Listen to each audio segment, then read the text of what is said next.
Hey everybody, I'm Trish Christ. In this episode of Our Nashville, NECAT and our super crew of teenagers spend some time with Borderless Arts Tennessee. Executive Director Lori Kissinger and her team are going to show and tell us all the cool things they do in our community. Come on in. Let's go.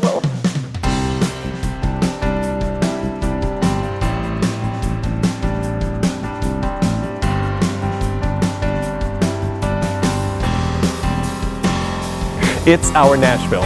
It's our Nashville. It's our Nashville. It's our Nashville.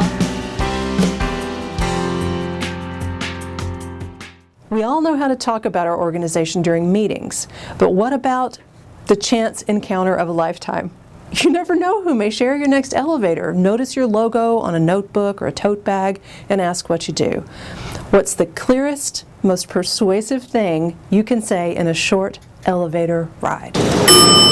I would say that we're a statewide organization and we work with all disabilities, all age levels, and all art forms.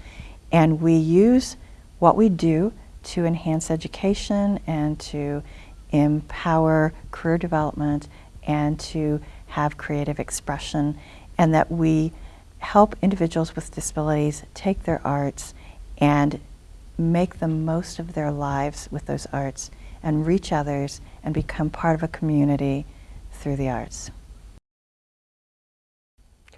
Lori, we have a lot to talk about. Let's try to start with maybe the most obvious thing. What is the purpose of Borderless Arts? Sure. We work with people with disabilities through the arts, but that is in an educational way, in a career development way, and also creating artistic expression as well. So we've got all three of those going on in what we do. All three fun avenues to pursue. Now, I know you've been around for a while as an organization. I want to touch on past and the name change that happened, just to help folks orient to, oh, I have heard of this. Absolutely. We were VSA, and VSA was originally Very Special Arts. Very Special Arts was founded by Jean Kennedy Smith, sister of former President JFK. And that organization was international. We were one of the affiliates of that international organization. Then in 2010, the John F. Kennedy Center consumed that program, and it became a program within the education program of the Kennedy Center. It still had affiliates. We were still an affiliate. In the summer of 2017, the John F. Kennedy Center decided not to have an affiliate structure anymore, that VSA would be just a program within one of their programs, an accessibility program offering some workshops and conferences and those sorts of things. And so with that, that changed a little bit of the structuring. They also stated that anyone with the VSA name in their name would now be paying a licensing fee. Oh. And so we decided that since it wasn't an affiliate structure and since there was a licensing fee, that we would change our name. And so that is what we did. I do love the old name, Very Special Arts. You still make very special arts with these people, with these young people. Borderless Arts. Tell me why you chose that. Sure. We started that name back in 2015. We were selected to be the affiliate that coordinated a bunch of efforts for the 40th anniversary of the VSA program. And we coordinated an international digital website, digital festival. And for 40 days, every day, there would be a showcase on a different art exchange between a stateside affiliate and an international affiliate. Wow. And that was called 40 Days Around the World. Well, when that 40 days ended, a lot of people still liked what was on that website. They didn't want it to go away. And several of the affiliates said, we really like this idea of the exchange of art and education. What can we do? But we have to name it something different. It can't be 40 days anymore. And so we came up with the name Borderless Arts. And we kept that name just for that website and for that purpose. And the borderless is the arts allow you to be borderless in your dreams and to reach out. We also were thinking of borderless as far as the arts helping to make that border between people with disabilities and people without disabilities. But the other part is we do still want to continue to do things that have an international reach. And so even though we were focused on Tennessee, and we do art with artists in Tennessee, that art is going to be borderless and go out and represent us throughout the world. Fantastic. So you work with people of all ages or only with young folks? All ages and all disabilities. So it can be cognitive, it can be physical, any sort of disability, yes. And you do a wide variety of arts work with them, I believe? We Everything do. from theater to dance to painting to, you tell me. We do. We have a weekly dance program. Now the weekly dance program is focused strictly on young adults with Down syndrome. That particular artistic director felt that she wanted to make sure that her lesson plans and the things that she did were appropriate for her dancers, and she felt she could best do that if she focused on one disability. Then we have a dulcimer choir, which that artistic director wanted to focus on autism. So those are our two programs that are focused on a specific disability. The rest of our programs really are not. We have a young soloist music program, and that program is a concert and a competition that leads into an international program. But it's also mentoring and workshops and career development. It can be anyone who is a vocalist or an instrumentalist, any age, any disability. Wow. Now the competition is 14 to 24 simply because those are the international rules. But for us and the other things we do, any age, any disability. We also have a program called Teapot Diplomats, which is one of my favorite, and that program is a little new to us. It is a visual arts program, any age, any disability, and every month they learn a different visual arts skill. And then we, twice a year, sell the art products. A third of that goes back to the artist creating it, a third to the program, and a third to a community program of their choice. Wow. They also learn communication skills, they learn business skills, and they are doing some very cool things that are reaching out to that global network. Besides that, we do have a variety of other workshops. We do programs in artist residencies in schools, and we do have a theater program starting. Tell me about the choice of title Teapot Diplomats for that group. Yes, that also started in 2015. A lot of things in 2015 was a big 2015 year was for a you. big year for us. It was. So when we were doing this international digital festival, we also wanted to have one of those projects where all of the affiliates were working together. And we thought of a quilt. And so there were 81 different quilt squares coming from around the world and Wow. around the country. And we made one also. All the quilt squares came here, and they were put together by people with disabilities and individuals at MTSU. Their human sciences helped to put that quilt together. That quilt was accepted by Jean Kennedy Smith. It hung at the U.S. State Department and at the U.S. Capitol. And then it was accepted by the U.S. State Department into their Art and Embassies program, so it travels around the world to U.S. Wow. embassies. Well, when we did that, there was someone at the U.S. State Department that whenever he feels someone uses their talents to help others and to give back, he called it teapot diplomacy. And he had started that when he was in the Peace Corps. He would take his teapot around, and he would take pictures of himself and the teapot with individuals who he felt was trying to do something good for others.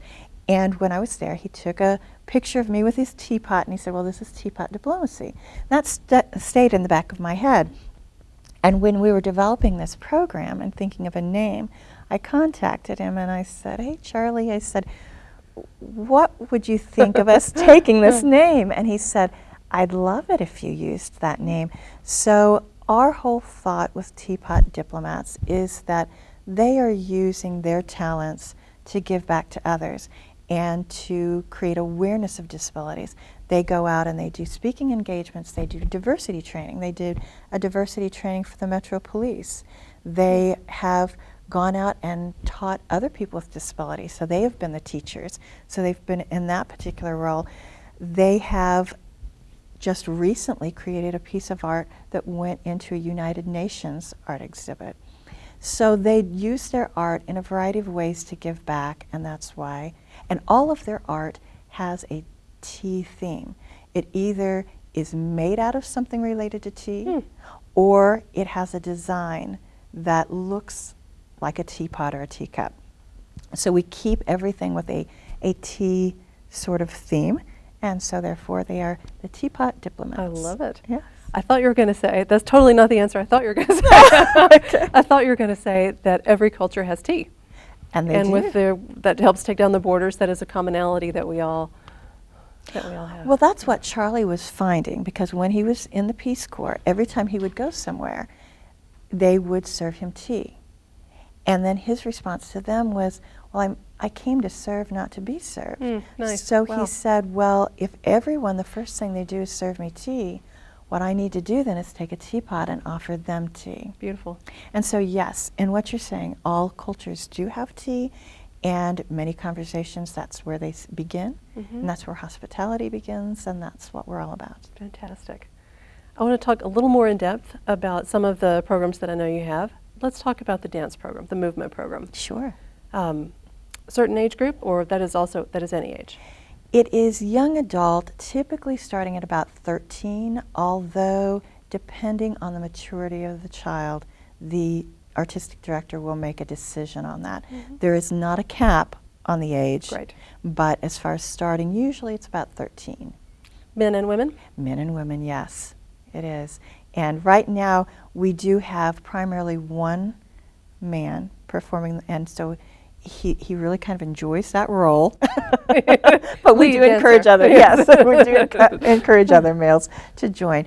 But they have done a lot of performing. In fact, recently they were invited to perform in Egypt. Oh, my goodness. Yes, they did have their film shown in Egypt. A performance they did was shown, and some costuming that they had won. And the costuming that they wore was created by our teapot diplomats. So, yeah, it all came full circle. The costuming, I think you may have mentioned to me when we met before, there's a special costuming. It's tactile and makes noise. Is this the same process? Yes. We did a project that was connected with the Nashville Symphony, the Nashville Ballet, and the Frist Center. And the Frist Center was featuring an artist called Nick Cave, and his costumes cover the entire body so that you are focused more on what the person's doing than who the person is. And a lot of those costumes are used in movement because he is also a movement artist. And so we were a partner with them on some of the projects they were doing for this. So we suggested having our dancers dance.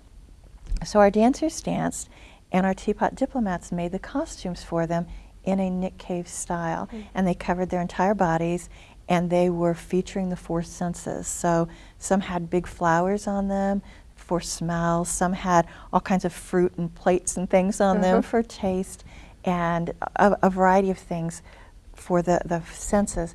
And then we had our young soloist, our music group, performing music, backing them up, and that was being led by the Nashville Symphony. We had someone there who was coordinating their performance to back them up. Fabulous. I'm Dee Kimbrell, and I'm a teaching artist for Borderless Arts. Probably the biggest one that I've been involved with was I created or facilitated the creation of some costumes for the Nick Cave exhibit at the Frist.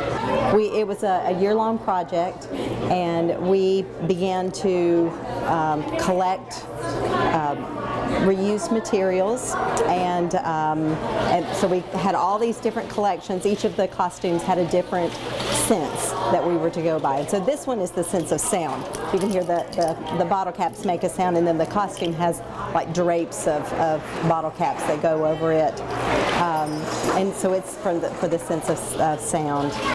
I think it's vital. I think it's vital for anybody, disability or typical abilities, because I think that's one of the ways that we connect with who we are, like we can express really who we are through that. I think with this project in particular, they were exposed to an artist from another city, that they got to study his work and look at I had a book of all of his pictures and stuff, and so they studied his work for a long time, and so that now they can recognize it, and then they were able to create these pieces for another group of students, and then they got to see them perform in their costumes. So it was just a kind of a full circle type of experience for them. Borderless provides such an important function in this area, because once kids graduate out of high school, there are no longer programs for them other than things like Borderless. So, you know, it's, and you don't stop being an artist when you graduate from high school. You know, you continue that on. And for some of them, they've discovered that within themselves, and they're able to give back. I think, you know, we all want to have that. So I think that's real important.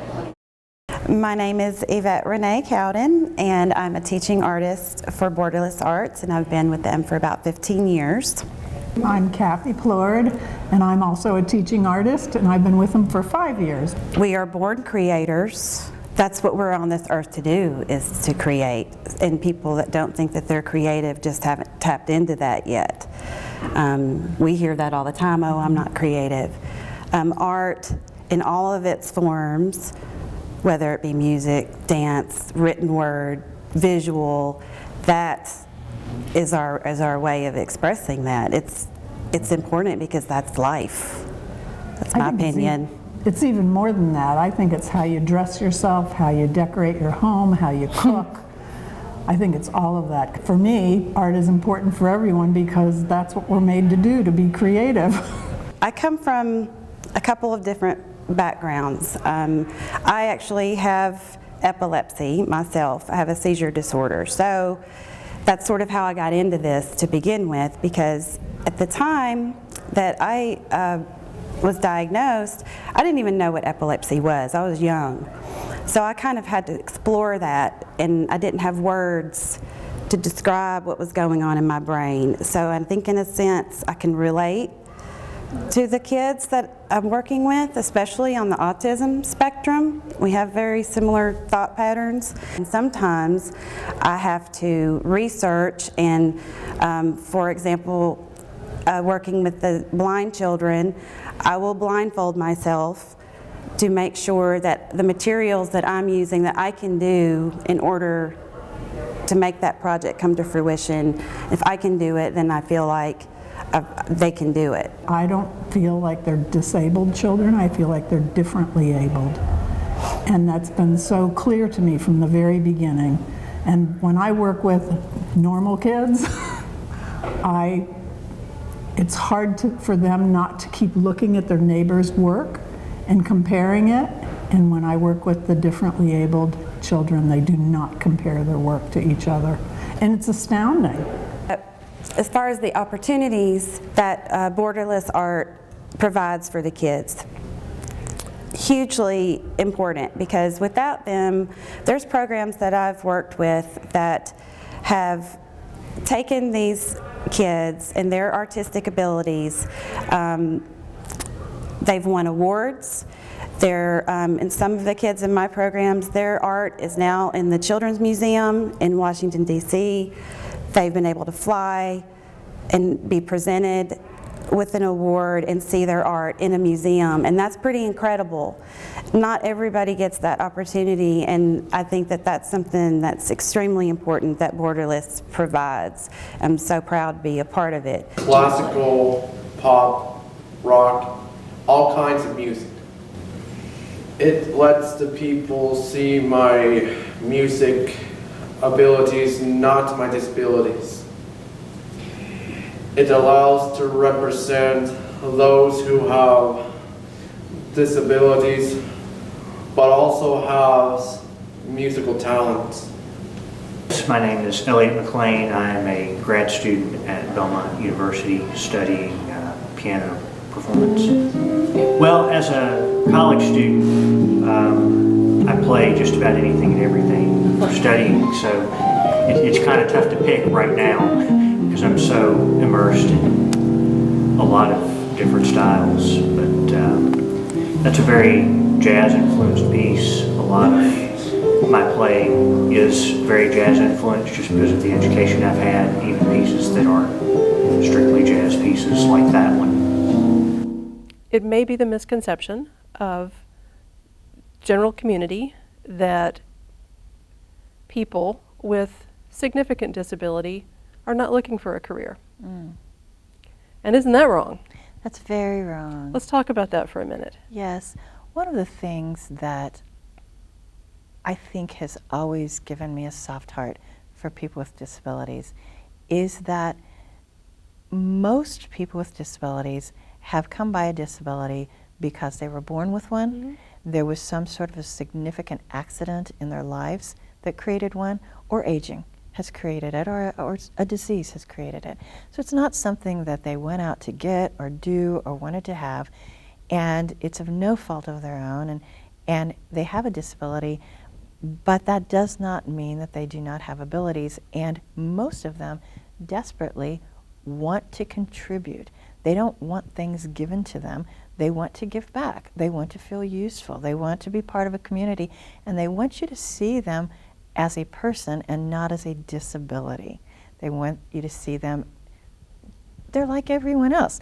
They want to be part of something. They want to help. They have all the same desires as we do. But I have found, at least in my experience, that the people that I've worked with who have a disability seem to want to give back and help more than nearly any other population that I've seen. However, there are times when that means making some adaptations to make that happen. For instance, we have an extraordinary pianist, extraordinary. He just won the International Young Soloist, very, very good pianist. He would love to be in a recording studio, and he can learn a piece of music immediately, but he's blind. That's a barrier, because in a recording studio, most of the time, they're going to slap a piece of music in front of you. Now, he could read a piece of music if it was Braille, but then that means you've got to make that music into Braille. Or you've got to provide it in advance where he can hear it. And probably if he heard it once or twice, he could play it perfectly anyway. But it does mean you're making some adaptations that you're not used to doing in the recording studio. But if you make those adaptations, now you've got an extraordinary musician with great talent, and he's being able to use those talents and give back to the community and be part of a community just by tweaking things just a little bit. And that's what we try to do in career development, is make those tweaks, and sometimes make those tweaks for those young people. Why is art important? Art is important for so many reasons, because they are a good leveler. When you have someone with a disability and someone without a disability and they're creating art, and you look at the art, most of the time you don't know which is which. And this person may be better than the other. So they're very good at leveling the playing field. We have some individuals who are extraordinarily talented in a particular art form. Their chances of doing some other more mainstream careers are not very likely. We have a young man who has severe autism. He does not have general conversational skills. And yet, when you put a microphone in his hand, he can sing like anything. He has sang at the Grand Ole Opry. He has sang all over the place. He makes a living going around performing places. He couldn't do that any other way. Today I made a mess of things. I got upset and I know it seems I'll never change. I'm not so much to blame. Sometimes no matter how I try, I'll lose it and I don't know why I get off track. Love always brings me back. Don't give up on me. I'm learning every day. Just keep on teaching me, and soon I'll find the way. Don't give up on me. I know it's hard right now, but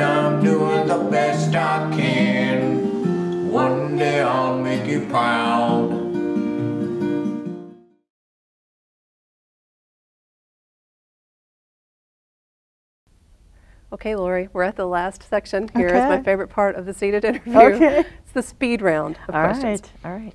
And it's just like the game we played when we were kids, where I ask you a question, and literally the first answer that comes to your mind, please let it fly, and we'll go on to the next one. Okay. Ready? All right. Speed round with Lori Kissinger. Okay. True or false?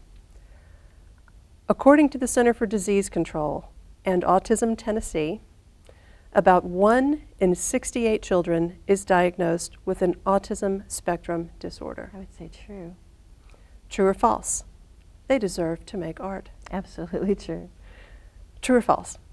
According to the Center for Disease Control, about 1 in 6 children in the United States has a developmental disability, ranging from mild language impairments to intellectual disabilities, cerebral palsy, and autism. True. True or false? They deserve to make art. Absolutely true. True or false? According to the National Down Syndrome Society, approximately 1 in every 700 babies in the United States is born with Down syndrome. True. True or false? They deserve to make art. Absolutely true. What's the best thing about your job? Working with people with disabilities. What's your website? BorderlessArtsTN.org. Lori, thank you so very much Thank for what you do. you. Thank Wonderful. you. Thank you.